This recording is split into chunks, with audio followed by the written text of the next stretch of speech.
Klientimizda oldin shunaqa plata turgan ekan. Ishlatib ko'rmagan ochig'i qanaqa plataligini aytolmayman.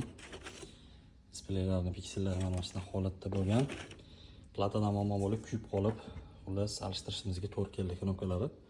Aniq kontaktni o'zi bo'lgan, podsvetka bo'lgan. Prinsipi ishlaydi, ishlamaydi emas, yomon knopka emas bu ham. Podsvetkasi yonsa, ancha chiroyli ko'rinadi. Дополнительный funksiya qo'shayotganda, xullas noto'g'ri ulab kuydirib qo'yishgan ekan. O'rniga X6 qo'yib berdik. Akril qo'yganimiz sababi bizani platamiz bu yoqqa savqadat qilmaydi. Okey, korpus alishtiring desangiz qimmatga aylanib ketib qolishi mumkin edi. Ishlarni mana qo'ldan kelgancha hozir chiroyli qilib yig'ib berganmiz. Bu yoq taraflarni ozgina kulatga qo'yamiz. Nasib bo'lsa X6 platani o'rnatib berdik. Mana podsvetkalar hammasi yonadi. Narxlarni bilmayman, примерно 2000 so'm 3000 so'm qilib настройка qilib qo'ydim. Hop, osmos zagrushka deb qo'yapti. Platani o'zi поддерживать qilmaydi.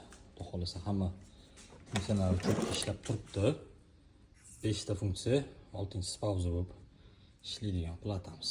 Korpusimiz mana shunaqa holatda. Platalar eski bo'lib turib, qanaqadir muammo bo'lib qoladigan bo'lsa yoki o'zingizni yoqmasa, yengillik qilishni xohlasanglar, aloqaga chiqsanglar, xudo xolasa chiroyli qilib yig'ib o'rnatib beramiz.